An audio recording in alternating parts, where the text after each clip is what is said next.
Ladies and gentlemen, welcome back. We are going through Robert B. Davis II's book, Purpose in Form, The Necessary Basis of All Ethics. And we are currently going through chapter 16 of our weekly walkthrough of each chapter. And this one is entitled On What is Meant by Certainty and Other Epistemological Issues. Rob, how are you doing tonight? Doing pretty good. How about you? Doing well, man. Doing well. It's weird because we're mid-November and it's like 65 degrees out here in Kentucky, which is quite bizarre. We should be somewhere in the high 40s or low 50s, but I'm not complaining. I shoveled some snow earlier. Oh man, holy smokes. They're already back into the snow. You at least got a few months of sunshine and Yeah. more weather piled in there. Um, okay. So before I ask you for a breakdown of the chapter, if you could just give us kind of a definition, because I know it is Hmm. a pivotal part of the chapter, and so I'm going to ask, what is epistemology? Yeah. Epistemology is a branch of philosophy and it is the theory of knowledge. So it's what is knowledge? How do we come by it? How do we make more? Can we make more? All meta ideas about how knowledge works, what qualifies as knowledge, and how we should or shouldn't pursue it. Okay, yeah, thank you, because I had heard that word multiple times before, but I had a wrong definition of what it was. I thought that it was just kind of the attainment or desire for knowledge, which I guess Hmm. it is an aspect of that, but it's more the route or the method of how you do that. Right. Um, okay. So what exactly what's going on in this chapter?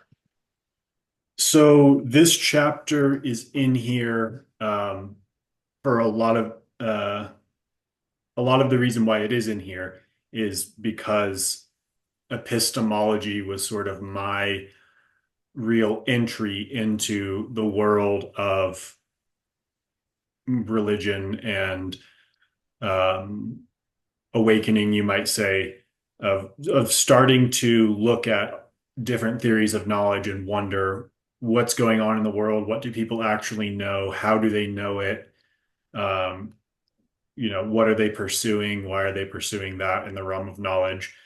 And my first book was foundationally based on an epistemological exploration.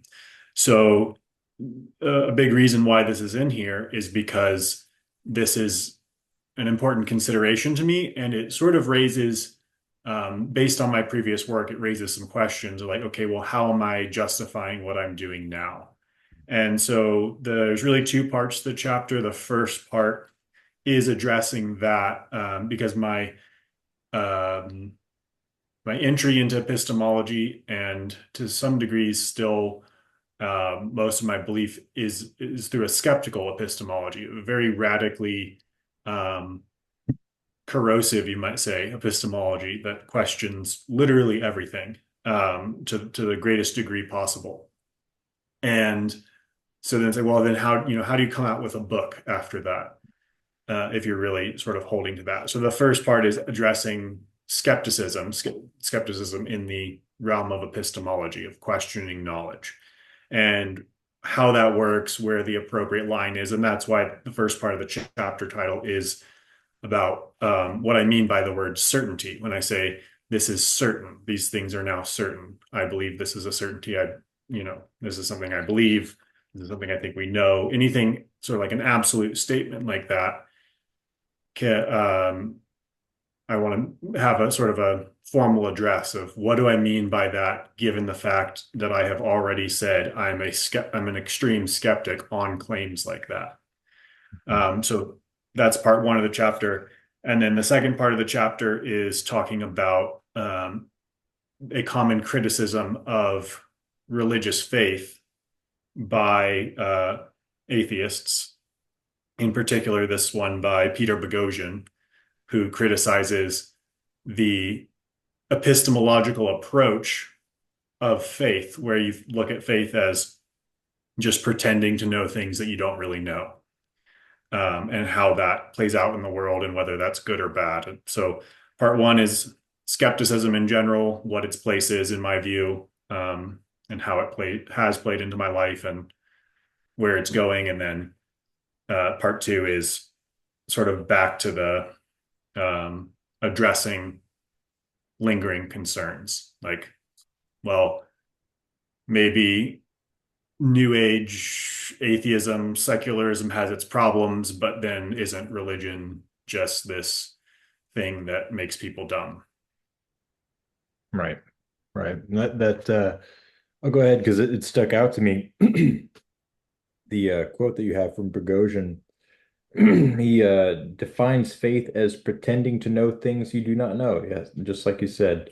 Hmm. Um, yeah, so we'll go ahead and get with that. First off, in order to get to that level, to get to a solid foundational level of certainty, you do need a healthy level of skepticism. And I think then there's kind of that fine balance of being overly skeptic and not getting things done, kind of tripping over your own feet because you're not allowing yourself to naturally progress towards whatever level of certainty you're trying to attain. And then on the other end, you can just be have zero filter, just through ignorance and accept whatever's being presented to you and take that from as a certainty without doing any due diligence. Could you kind of touch on that kind of level of skepticism, and is there a healthy balance? Yeah, definitely. So my recommendation is not against the craziest level of skepticism. Like, I'm pro as skeptical as you want to be. Well, no, let me adjust that slightly. I'm pro being the ultimate skeptic. But I think if you're going to do that, you have to do it all the way. You don't get to play this game of like, I'm going to turn up the skepticism against things that I don't like and then live the rest of my life not in that mode. If you're going to be a full skeptic, you got to go all the way. And the real skeptic epistemology erodes absolutely everything except for one certainty, which I detailed in my first book I've mentioned before. The only thing that you can be absolutely certain about under the most stringent epistemological skepticism is that existence exists. Nothing about yourself, nothing about, nothing qualified, nothing extended, just the pure existence of existence. That's the only thing that's certain. Um, so I'm all in favor of that, and that's what my first book's about. But when you get into this middle ground where you're going to play the skeptic card when you sort of feel like it, but then not play it in other realms, then what you're doing is using skepticism um, as a dogma. Like, basically, you're using skepticism to hold at arm's length anything that you think seems far-fetched, and then just accepting whatever you assume is well documented or whatever else. So I really have no love. I don't, that kind of approach drives me crazy because it's just like, it's unfair. You're not playing a fair game. Like, be consistent. So so you can either be consistent and go all the way with super skepticism. But even in that case, it can take you amazing places, as it did me. But then you're still going to get up in the morning and eat breakfast. And you're not going to look at a banana and be like, is this really a banana? Should I eat this? What if it turned poisonous overnight? And it's actually a shape-shifting interdimensional caterpillar that's going to take over my brain after I eat it. Like, no, it's a banana. Like, just eat the banana and that's your breakfast.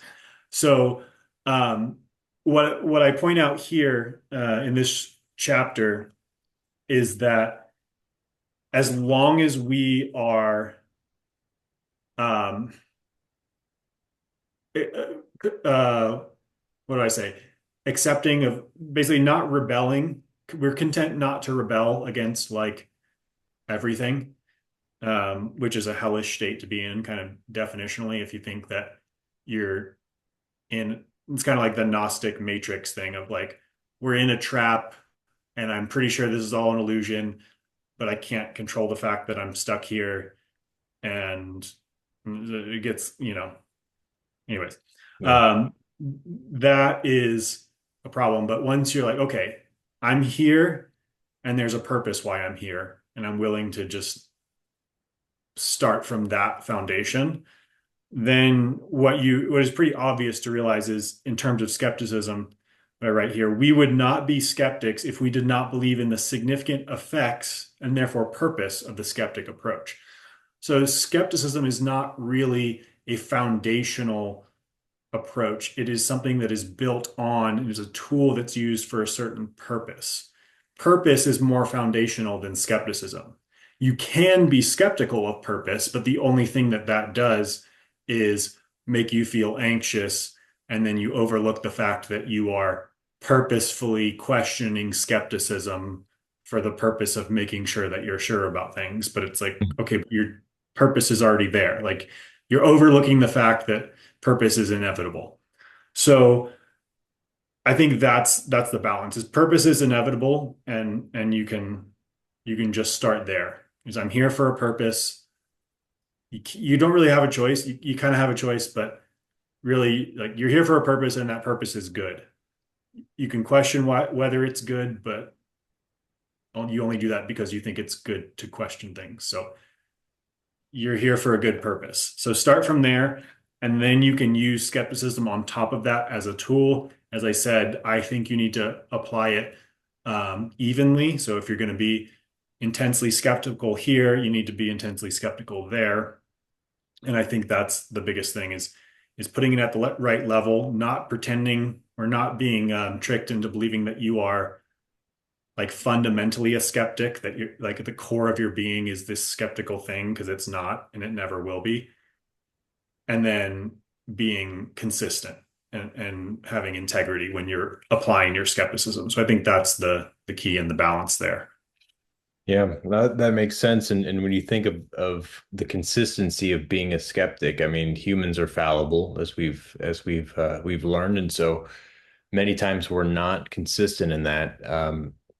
And I like the banana analogy, and there's one that you make in the book as well. It's like a lot of the scientists that build upon the knowledge of others to advance a specific theory or whatever the case may be, they're not going through the exact same studies to get to the point to where they got. You were building upon their progress. And so if you took the time to really get down as a skeptic to unravel everything they've done, um, then you, by the time you're ready you'd be passing the same exact knowledge on because you've just spent all of your time doing that. Um, and you're right in that, you know, the purpose isn't the tool itself. So the purpose isn't necessarily to be a skeptic. It is to use skepticism to find purpose and to uncover truth. And I think that, and we've touched on this quite a bit. I think a lot of the issues that we're seeing around the world, whether it's domestic or it's geopolitical, is that people are unwilling to engage in any level of skepticism. It seems like people are just buying into certain things, and because somebody has an expert badge on their shirt, and we've talked about experts as well, and then they just buy whatever's being presented hook, line, and sinker without doing their due diligence and trying to uncover the truth themselves. So I think that's an issue as well. Well, I think that's true, but I think it's true with the valence I was talking about, where Mhm. they won't apply any sort of skepticism towards the stuff that they already believe and want to believe. Right, But then when someone does try to break through the echo chamber, the bubble, then it's like, oh, I'm suddenly the world's greatest philosophical skeptic in the world. And, right, this could be a false flag. This could be AI video. This could be Russian propaganda. Like it's just absolutely anything except for, well, maybe there's something here that I haven't considered, right. So that kind of approach just Yeah. drives me nuts. Like, apply the same skepticism. Like do it the same on both ends. Yeah. If it could be a false flag or Russian propaganda or whatever it is on that end, then it can be on your end too. And so then you have to question Exactly. both, not just the incoming, but the normal stuff that you accept every day. Right. So yeah, so we live in this. It's really not skepticism, and that's the problem. Yeah. Is it's not that people can appear skeptical and they can put on this lens of like, oh yes, proper skepticism and whatever, looking down on the people who just you know get radicalized by the internet or whatever it is. But it's like you're not being skeptical, and in a lot of cases, which I think is the position you're coming from, is the frustration when you're talking to someone and they're just so adamant about their what they have heard, and like you're trying to offer them what you've heard, and they're just like, no, no, there's no possible way. Like, Right. well, I mean, you're kind of calling me an idiot. And Right. like I may well be an idiot, but I'm willing to consider both sides and to say, as best as I can, how do I weight these things versus just being like, well, anyone who has a different set of information than me is brainwashed, victim of propaganda, not really um, sufficient to the task of, whatever, properly fact checking their sources, or they don't go to the appropriate people who do the fact checking for us, or whatever it is. So, yeah, I mean, I just think real skepticism is evenly applied skepticism. Yeah. And if you apply the skepticism evenly, you will find two things. If you apply skepticism easily, evenly, sorry, and you have a low level of skepticism, you say, okay, I'm going to be as skeptical of the incoming stuff from out of my bubble as I am of my normal stuff, which is not very skeptical at all. And then you just find yourself in this sea of conflicting information, and you're like, oh, geez, I really have no idea because people are saying different things, and I don't know who to believe because it's just hearsay. Or which I don't think anyone really can do because then it's so uncomfortable to be in that realm of I don't know what to believe and people are telling me conflicting things and I don't know who to trust. So I think that's generally where that attitude comes from. I'm just going to keep everything else at arm's length because I don't want to do the work of skepticism. Because the other option is to say, I'm going to be as skeptical of my own normal stuff as I am of the new incoming stuff. So I dissect the crap out of the stuff that comes at me for what I don't like, or from the people I don't agree with, or from the view I'm not accustomed to. Okay, now let me be just as skeptical as the stuff that I normally take for granted, then normally I let pass without any level of criticism. And if you do that, it's a lot of work. Like it's really annoying. And then it's really uncomfortable because a lot of the stuff that you've just been complacently accepting turns out to not be really that reliable. Right. And so then you're uncomfortable and you have to do a lot of work. So, it's not surprising that this is a difficulty that we're running into, but it is really frustrating because it's just like, yeah, we're just not being consistent and Yeah. not showing integrity, in my opinion. It is. It can get very frustrating. Um, it's like, the genuine approach would be to engage in skepticism to uncover truth, the objective truth, not your truth, not my truth, but the truth that also, funnily happens to be our everybody's truth. But when you're coming at it from a point of maybe a like your truth that you accepted without engaging in skepticism. So you're then on the back end engaging in skepticism solely to lift up whatever truth that you have, a subjective truth. And I think that's the issue is that everybody has has subjective truths that they're trying to defend and use skepticism to oppose any other points of view without actually doing the internal work and discovering, okay, well, is this truth that I'm attempting to uphold real? Is this the hill I'm going to die on? Is this the foundation? And I Right. think that you need skepticism to really get in there and to find out the truth of that. And it's funny that we're talking about this because um, it's political season, and so everyone's, talking about it. And, I've had two conversations with people that have differing political ideologies, and they were civil conversations. I mean, you see on YouTube or you see on social media, people just freaking out. And it's like, that's true. People are because they've bought into this idea of their entire world's going to crash down now because they've been getting news and information from a particular source without engaging in skepticism to see if it's true or not. But I remember as I was talking to these people, just naturally, I thought like, okay, these people could be in a psyop or something, because they're just bought into this idea without doing the work. And so I'm thinking to myself, are the points that I'm defending part of a psyop too? Like, do I Right. really know? I mean, Right. like we're having these discussions, which are really important to have. And yes, these things are happening, they're real, but we're so disconnected from it on a like, on a level of being like a peasant, versus Yes. people in the White House that it's like I'm talking about, politicians. I don't know if they're good people, on the screen. It looks like they Right. be a good person, but Right. and I like the things they say, but it's like I don't know. Right. It's not like I can defend, a politician on the same level as I can defend you. I mean, I know you, Rob, Right. and Exactly. so it's just that's interesting to think of. And And I yep. think that's the uncomfortable level that even skepticism puts you at, because it's like, you know,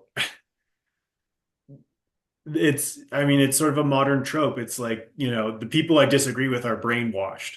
Right. Well, unfortunately, the characteristic of being brainwashed is like you don't think you're brainwashed and you think everyone else is. Yeah. So, Yeah. like if you're Yeah. if you're just serious about it, like we could be brainwashed. You Yeah. and I happen to agree on a lot of stuff, and we could be brainwashed. Yeah. And that is just what's true. Yeah. And no one wants to sit there and be like, everyone wants to sit there and be like, oh, those other people are brainwashed. But no one Right. wants to sit there and be Yeah. like, man, is it me? Are we It all might be brainwashed? me. Oh shoot, is it me? And I think it adds to this because so much of it happens around politics and stuff. People have taken stands on and basically had this performance of like, yes, this is the hill I'm going to die on. And like once you've said that and once you've made that sort of a thing that's part of your persona, Right. then it's harder to be like, Yeah. maybe that wasn't a great call, you know? Right. Right. So yeah, I don't have a solution, but And it's interesting, I'll bring it up too, because I mean, you can see how a lot of people then like get these beliefs, right? It's like, oh, well, my parents had this belief set and they always had this news channel on. And so I just grew up believing it's like growing up and just liking a sports team. It's like, well, why do you like this particular team? It's like, oh, well, I grew up there. It's like, okay, well, that's a valid enough reason, but there was for no sports, level yeah. of yeah, there's no level of real like work to go in to say like, okay, I'm picking this team for all of these reasons. It's like, and I think that people do the same thing with like really deep set structures of belief, like politics. Yeah. I mean, like of course there's things happening around in real time, but a lot of it like a particular party affiliation is, a lot of people is like, oh, well, my parents were like that. It's like, Yeah, okay. I think Jonathan Haidt in his book oh, what is it? The Righteous Mind. Hmm. Uh, I think he talked about a study that showed um, like I forget the correlation, but like a high correlation. Most people's political beliefs are predicted by the opinions they had when they were between like 16 and 24, Mhm. combined with what happened during that time, like who won at that time, like did your party win during that time or did it lose? So there's like a particular valence of, you know, if you were really into this, but then they lost, maybe you became disenchanted or like they won. So something like that. But like your political opinions are sort of basically come from you have this formative period and some experiences in it, and then that just for the most part carries you for the rest of your life, Right. despite the changing environment around you. That's it. Yep. Now, I think about skepticism too is I think it's got kind of a negative connotation, to be it's like you're a haughty skeptic, like, oh, that I don't know about that. Right. But it's like that is what But gets the noodles flowing is being a mhm. skeptic because you're like, well, how does that work? Yeah, What's this over here, and how do we combine this? And then through our fallible nature, we stumble around and we fail at things, but then we're always like, well, if this didn't work this time, I wonder if I did this, if it'll work this time, and so you're like, well, or you know what? I don't know about that. There's probably a better option. Um, yeah, so I want to ask then because I think they all intervene with skepticism on some level, but I think of discernment as skepticism as well, right? It's another filter, so to speak, to um, make certain decisions or to align your path in a certain way. You're cautious, you're focused on finding out whatever that truth is. And so whether it's through discernment, being able to pick certain things out on your own, or having to actually engage in questioning and working through something. And then on the same level, there's also cynicism, which I think a big level of skepticism can fall into, because then you get to a point to where it's nothing is either matching the level that you want it to, or you just get so disenchanted, or you just get so separated from whatever it is, because you're not having the subjective experience of just living. You're always one step behind engaging, and there's nothing wrong with that. Like you said, being a full-blown skeptic, I think is there's a level of purity in that, because you're just focused on finding the truth.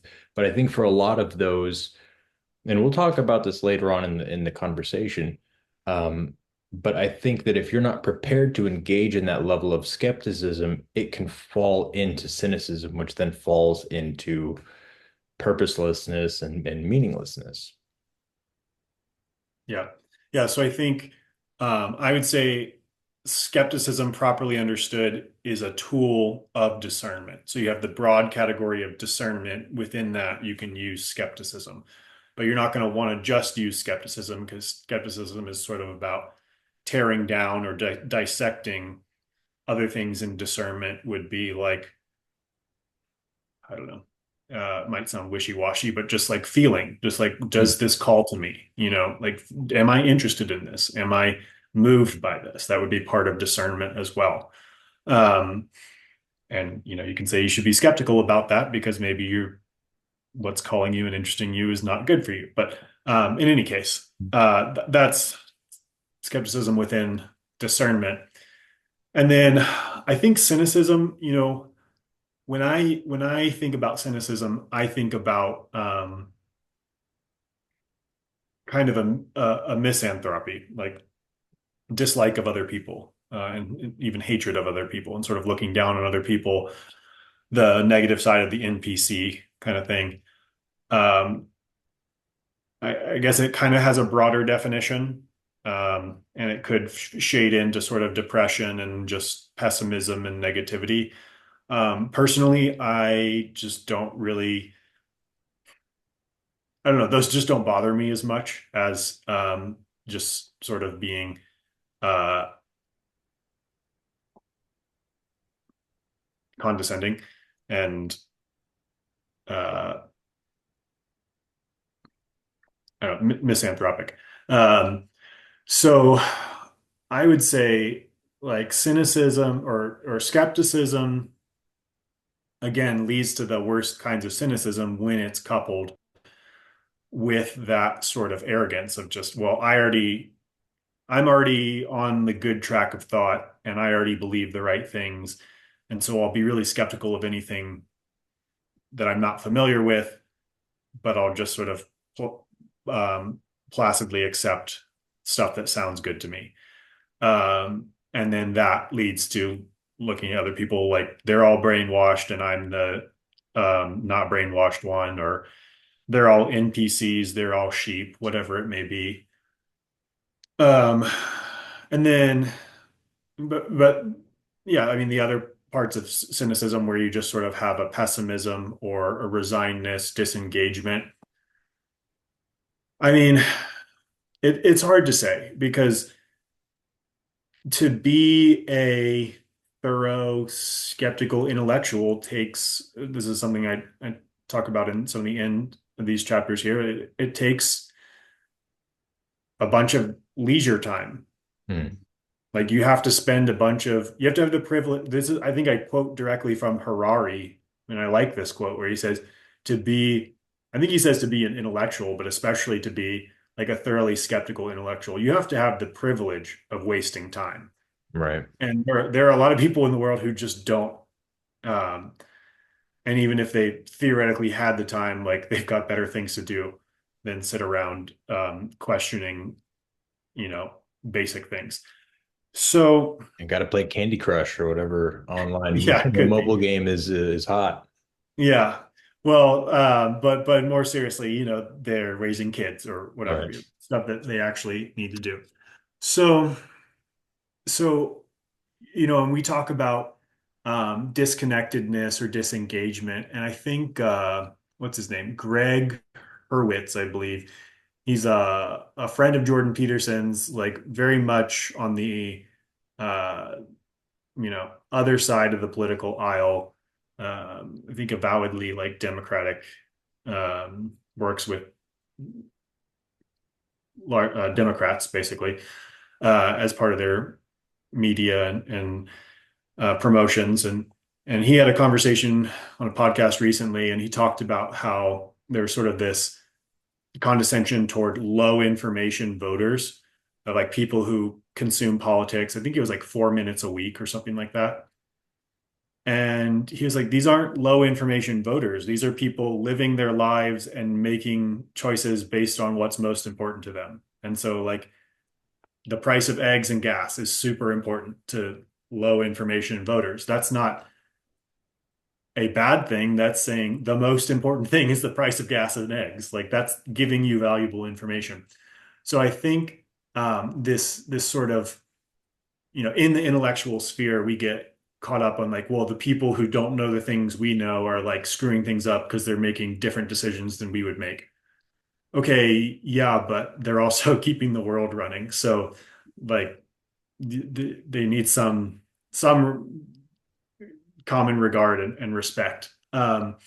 So I don't necessarily think in all cases that it's like a terrible thing to be disenchanted and disconnected from especially the political realm. You know, people can hem and haw about that and be like, well, we need more people voting and blah, blah, blah. And it would be better if more people knew it. Whatever, fine. In a ideal world where we all sit around and think about everything all the time, great. But in reality, like some people are just going to get fed up with politics and they're going to roll their eyes, toss their phone away, and they're going to go spend time with their family and live their lives as best they can. And that's probably the best thing for them and the people around them. So, so I don't like, to some degree, you could call that cynicism because they're just like, politics, it's for the dogs, whatever. Um, but to some degree, that's just having some sense and investing in what's important. So I think that's part of the reason why when I think cynicism, I just think is the sort of misanthropy where you're disdaining other people because you think they're not smart enough. So anyhow, I I think that comes from less from skepticism, less from I mean, it's just arrogance, and I think that's the core issue is saying, you know, and then I think that's a lack of skepticism, really. I think it's a lack of true skepticism, because if you again apply the same level of skepticism to your own beliefs, you will find you are on very shaky ground and have no ground for arrogance. Um, so on that note, I think that true skepticism, and I make this case, especially in my first book, true skepticism is like openness and curiosity, because you don't get to just be skeptical of things that you're unfamiliar with and comfortable with things that you're familiar with. You have to be more willing to doubt the average things that no one would question, and you have to be more open to the wild things because you don't know actually that the wild things aren't real and it's just your view of what's normal that's off, just like you don't know um, that your own beliefs are that well founded. So I think if you really apply skepticism evenly, then you end up being more open to new ideas and less uh, tightly wed to anything that you've accepted already. And I mean, I think that's a more ideal state, but maybe that's just because I'm a more open person who's more comfortable with the sort of chaos and uncertainty of that. But I think that that balanced level of skepticism is actually the answer to a lot of the issues that come up around what we call skepticism, and that leads into cynicism and depression and siloing and all sorts of stuff. Right.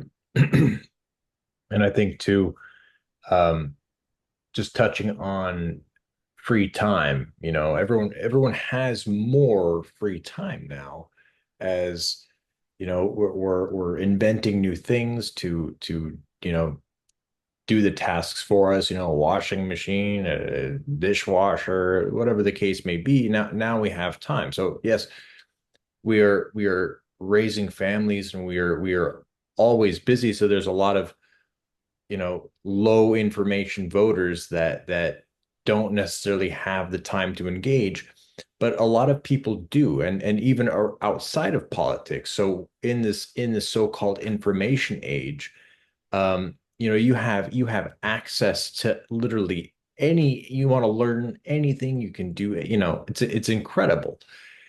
And as we're now kind of navigating these waters of having this portal into literally anything you want, it's pivotal and it's imperative that we engage in a healthy level of skepticism, because otherwise then we buy into certain things without doing that due diligence of trying to uncover the truth. We just kind of like, oh, well, I saw that on the internet, so it must be real, and that leads into I think the problem that we have now is, and you touch on this in the chapter, everyone's an intellectual.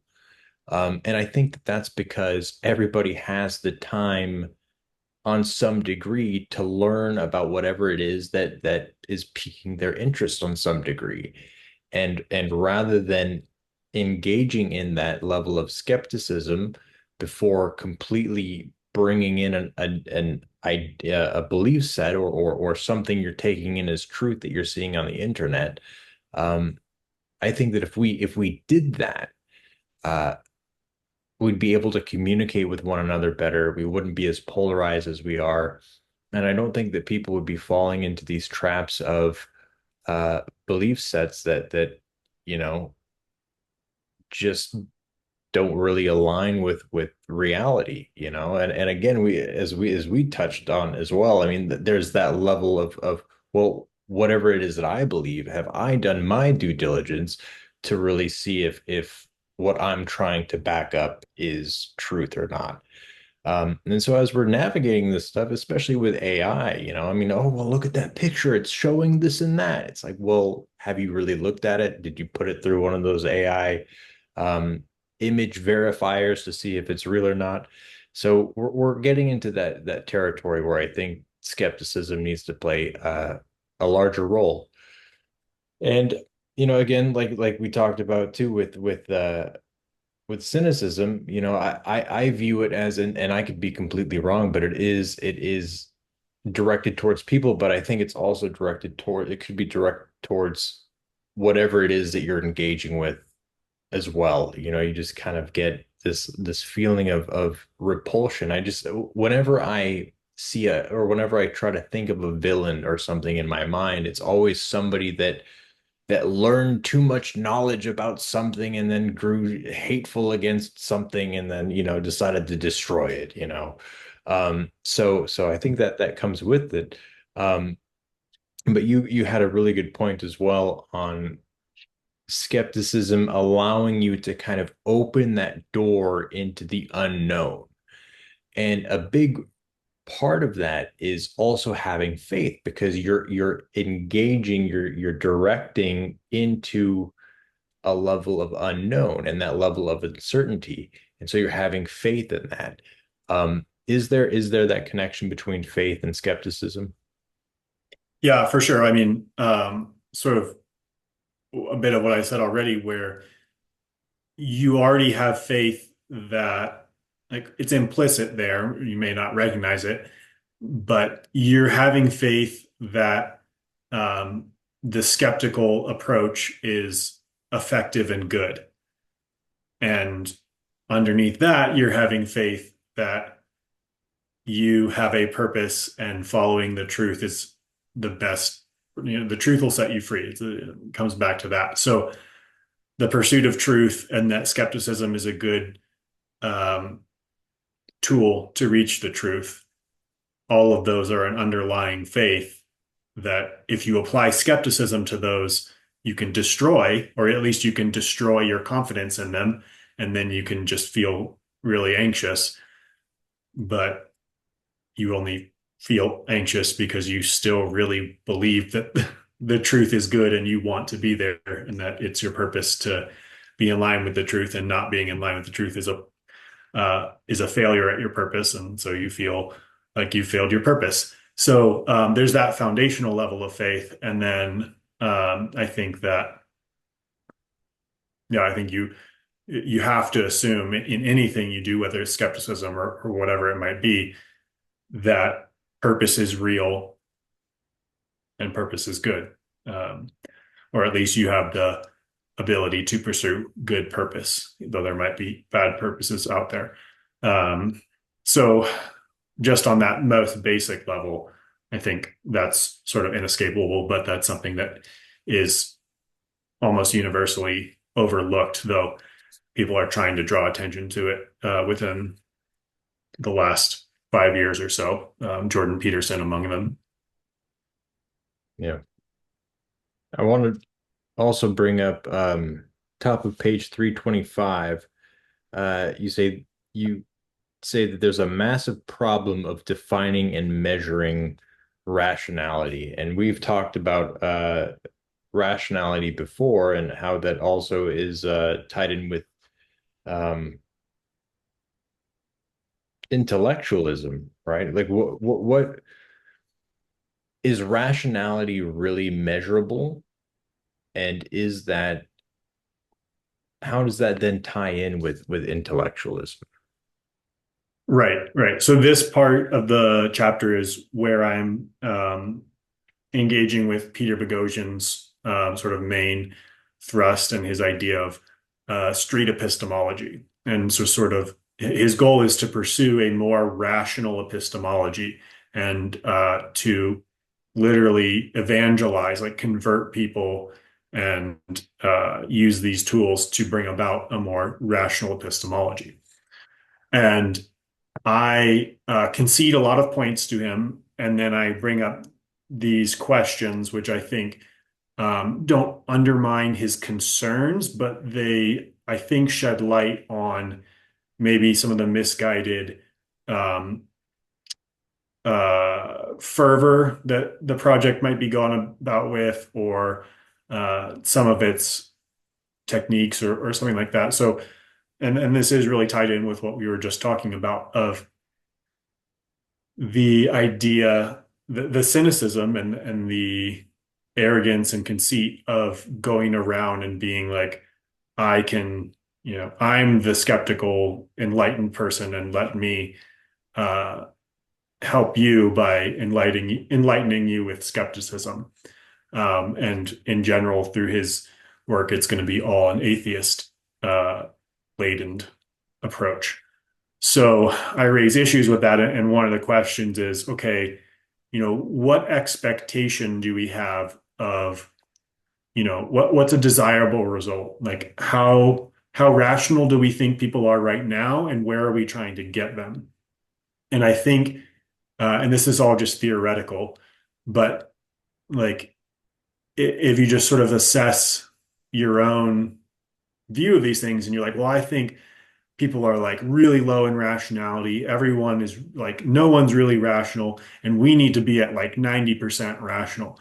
Well, what you're revealing there is that you're a fanatic, Mhm. and like you're going to be, uh, I think that kind of person is going to be a lot more detrimental, and that movement wouldn't give me very much hope for actually doing good, even if I agree, which to some extent I do, uh, that they have some good in their initial identification of a problem, and that rational epistemology can be helpful.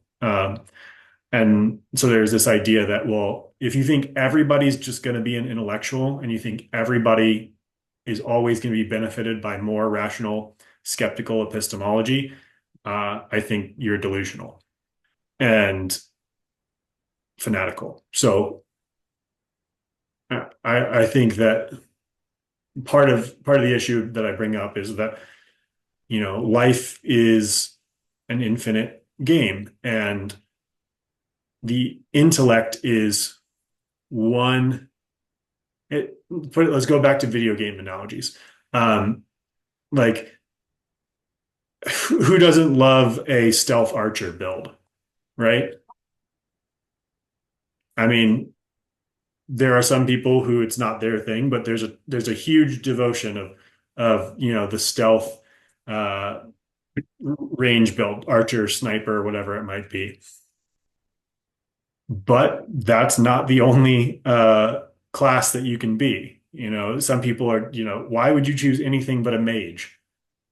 Well, some people don't want to be a mage. They want to be, believe it or not, some people want to play a human warrior, or a human cleric, or whatever it might be.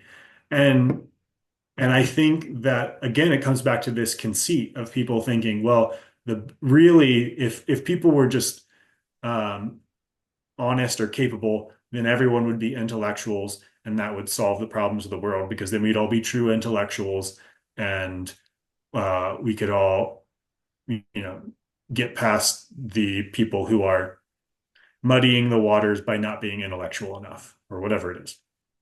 Um, so I just think that the intellect is not the only purpose of being alive, and it doesn't conquer the world.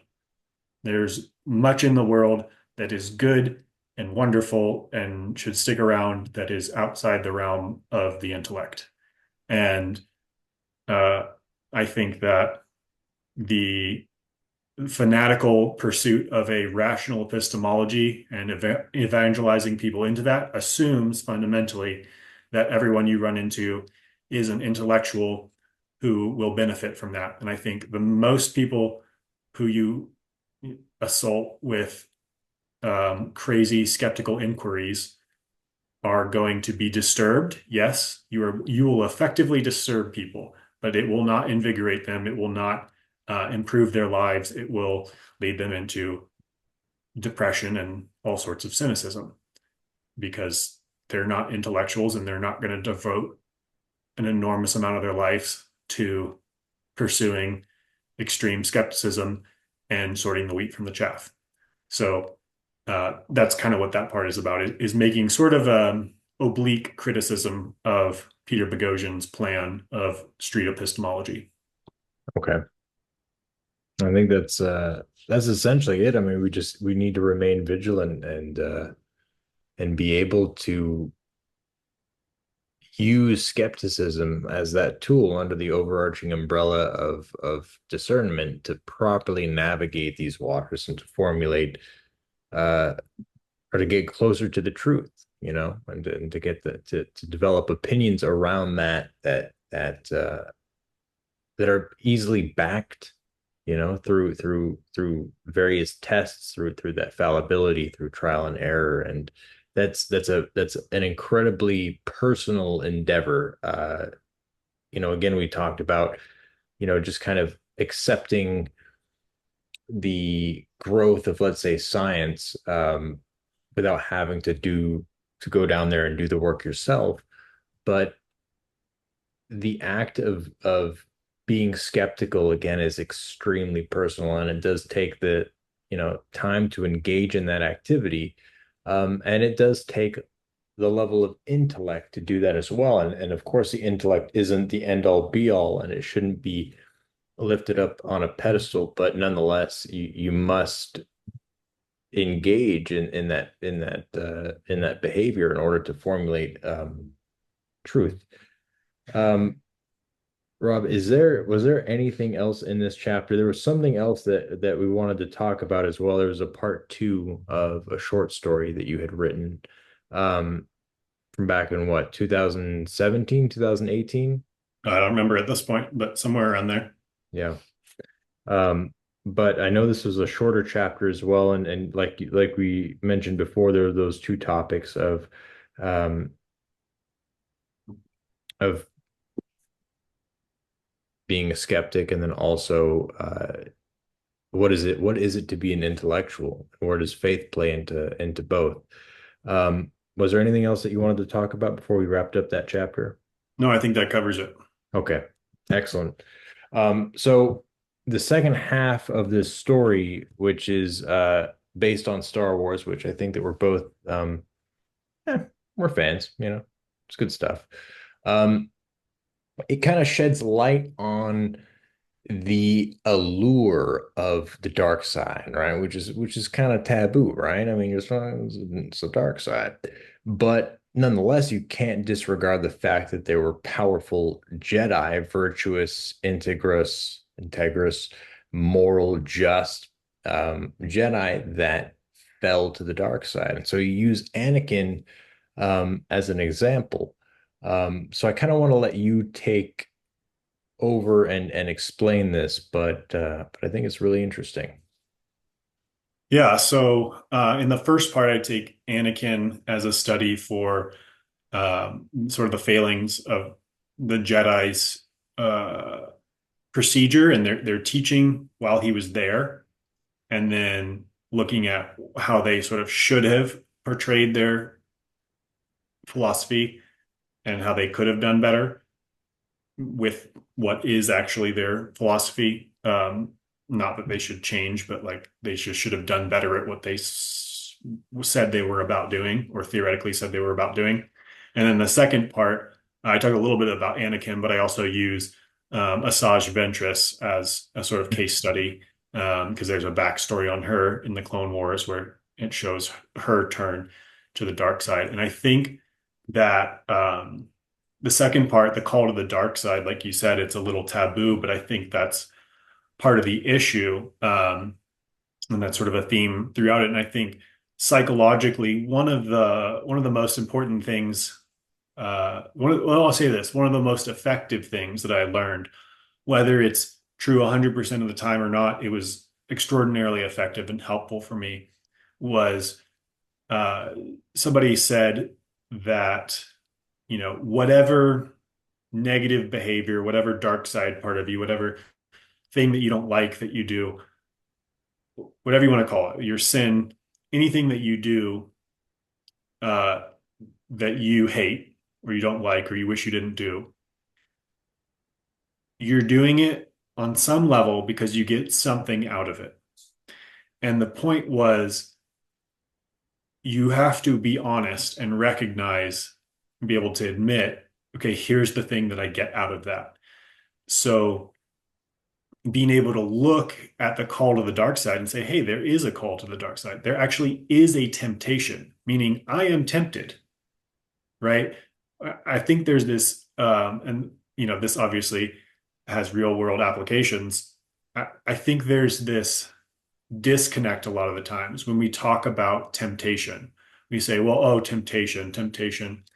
And especially in a Christian context, and then we think the bad stuff that happens to bad people, even though Jesus got tempted, that was sort of something he did because he was doing it for us, and it wasn't really about him. And when we get tempted, that's, a terrible thing, and it shows a weakness in us. And like, okay, even if you want to believe that, you still have to sit there and go, yes, I am weak to temptation. Hmm. Yes, I am tempted. Yes, whatever that horrible thing is, that if someone acted it out in the world, I would absolutely condemn.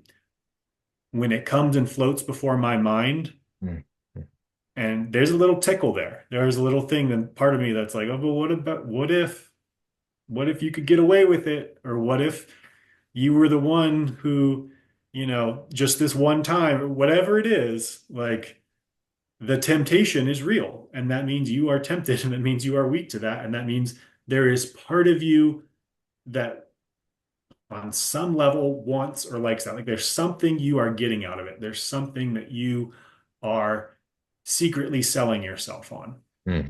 And so once someone said that to me and I took it seriously and I started to look at temptation in that light, I didn't even call it temptation at that point, because that sounds too icky and religious and Christian. But once I was able to look at my shadow, my dark side, and say, here are the things that I'm doing. I kind of wish I wasn't, or I definitely wish I wasn't, or I really want to keep these secret and I only do them in the dark hours in the closet or whatever it is. When I was able to say, okay, there's part of me that likes this. There's part of me that's getting something out of this. That just like, it just diffused so much. It was just, all I had to do was be honest and be like, I don't like it, but part of me likes it. I don't know. And it just unwound. And then I was like, okay, like, and part of it was then I was able to see, okay, I am tempted by this thought of whatever serial relationships and um, serial monogamy, you might say. And that there's a part of that that's flashy and sounds great. But then once I was honestly assessing it, and once I was able to admit that that was the temptation and that was there, then I could look at it objectively and be like, actually, that's not that attractive. That's not actually going to hold the promise that I think it does. It's clearly not helpful or beneficial. It's not going to be in my best interest in the long run. And then I could actually make a reasonable assessment of it and then reject it versus when I'm sort of in this denial where I can't admit that I actually feel attracted to it because that would say something nasty about me, then the temptation comes and I hate it, but I also am not going to deal with it because then that would require admitting that why it's there. So anyhow, that whole idea is embedded in this essay of talking about, okay, like you said, let's be real about the fact that there is a temptation towards the dark side. There is um, a ease or a weakness with which, to move towards that side of things. And so I think just admitting that is a big step. Right. It's a huge step. It's like, you first got to admit that there's an issue or a problem, and you have to then be able to have that level of introspection to see where it's coming from. Because let's say, a lot of the habits or desires that build up, let's say okay, let's say smoking cigarettes, right? So you get a temptation to smoke cigarettes. So people smoke, and it's like, okay, well, there's a part of me that likes to do that, but I know it's bad. And so what is then the part of me that likes to do it? Well, is it because I'm getting an immediate benefit of doing it? Or is it deeper on the level of it was a societal norm at the time, and therefore I picked up this habit, and now it's kind of developed into something into this quote unquote necessity. It's it seems like with a lot of the allures or the falls that we experience, the deeper it goes down is because we don't have that ability to look at it. We're so enveloped in the expression of that or the idea of holding it back and not engaging with it rather than looking at it and saying, okay, well, why is this the way it is? Using skepticism to say, well, why do I do this stuff? Is it really beneficial? Is it just kind of this unconscious habit that pops in my mind, and so I then react. There's no real level of engagement of being in the present moment and seeing if whatever it is good for you or not. And I think that as you point out, a big aspect of why Jedi fall to the dark side is because they're not properly taught how to deal with emotions. It's just like, well, shut them down because, you know, you are a vessel of the Force. And so there is no you, and so you must suppress that, the individuality that is within you. And it's there's no real outlet for that. So then they look at somebody, you bring up Anakin looking at the Palpatine and Palpatine saying, "Oh, it's okay that you feel that stuff. Come on in. We got punch and pie, it's nice in here." And so they kind of placate that. They put on a false level of empathy, but at least there's a sense of, oh, somebody understands me, Right, you right, know. Little do they know that they encourage just blatant use of that. So it's like, let's say you go to your dad and your dad says, "Hey, I like to smoke cigarettes," and your dad's like, "Well, just don't do it. It's bad for you, you know." right, right. Or then you go to some guy in a dark alley and you're like, "Hey man, I like to smoke cigarettes." And he's like, "You know what? I like to smoke cigarettes too. Maybe, I've Right. got like 30 packs. We could just smoke them in this alley right now." And plus, you know what? I smoked cigarettes with your dad back in the day, you know? Yeah, exactly, exactly. And he's not going to tell you that, right? Right, So right, there's that balance of like, okay, like, I like to smoke cigarettes, but I'm not going to convince myself that that allure or that temptation isn't there. But then on the other end of it, uh, just because I identify it as being there doesn't mean I have to go, absolutely ballistic and do it 100% of the time. There's that right, there's that moment where it's like, okay, is this worth it? Is this beneficial? Is this something that is going to help align me to the version of myself that I want to be? It's like, and you point this out, if let's say the Jedi would have acknowledged some of the issues that these Jedi were going through and helping them ease out of it, work out of that. How do you then transmute that hatred or that anger or that fear into something positive? Because regardless, it's going to be there. It's an aspect of being human. But rather than dwelling in it and letting it fester and coming out in a negative way, how can you then transmute it to something positive? So that's something I got out of that. yeah. I think on the just total Star Wars nerd side of things, I think it's such a I don't know, it's such a fascination to me. It's an amazing part of the storytelling. It's something that lit up the stories when once I learned about it, which is honestly fairly late. There are plenty of people who talked about it before, but the we have this sort of simple understanding of the Star Wars films but there are layers there. Like it was the case that George Lucas was writing about a atrophied Jedi Order. He was not writing Hmm. about these idealistic people. He was writing about people who were falling apart, who did not have a good system, who were not masters of what they claimed to be masters of. Right. And once you realize that the Jedi are not this ideal, that they're very far from their own ideal, that they have this facade that they're playing, but they can't back it up, that just changes the whole interpretation dynamic and Hmm. what's going on, especially in the prequels. And it makes it really fascinating. It just kind of hurts to see people now, when people casually talk about Star Wars and interpret on that more simple level because it's like, man, you're just missing so much. Like there's so much depth, and yeah, that's a super nerdy thing, whatever. Right. But you're not Um, in the High Republic or anything in the heyday. You're right. You're right, at the tail right. end. Yeah. And so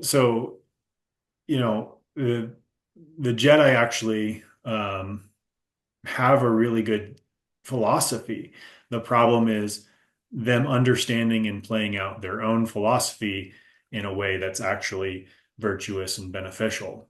And so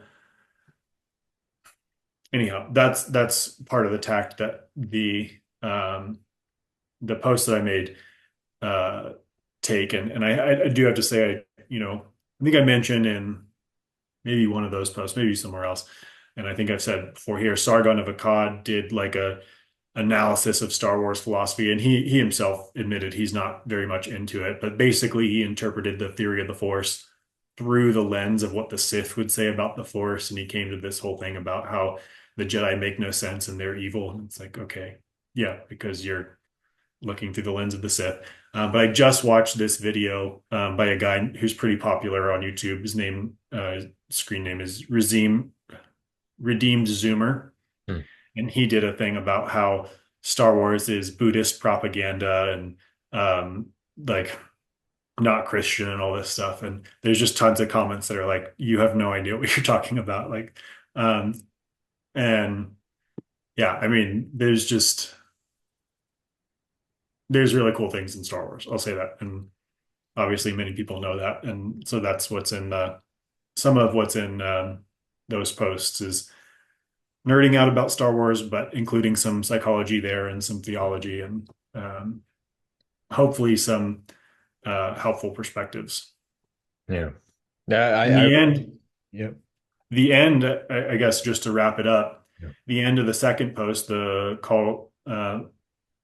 reality of the call to the dark side, um, is what I propose. I look at both the Jedi Code and the Sith Code in that essay, and then the end of it is what I propose as like a mantra that the Jedi could have used Mhm. to disarm the appeal of the Sith.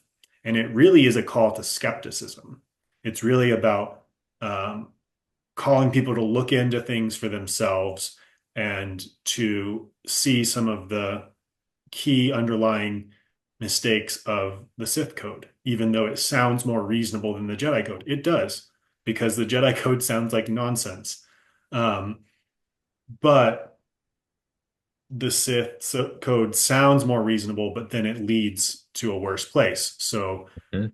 I propose this like not high-minded code, but a teaching tool of like, this is the process you would go through if you're in this moment of temptation. So um, Yeah. that's something I thought was worth sharing.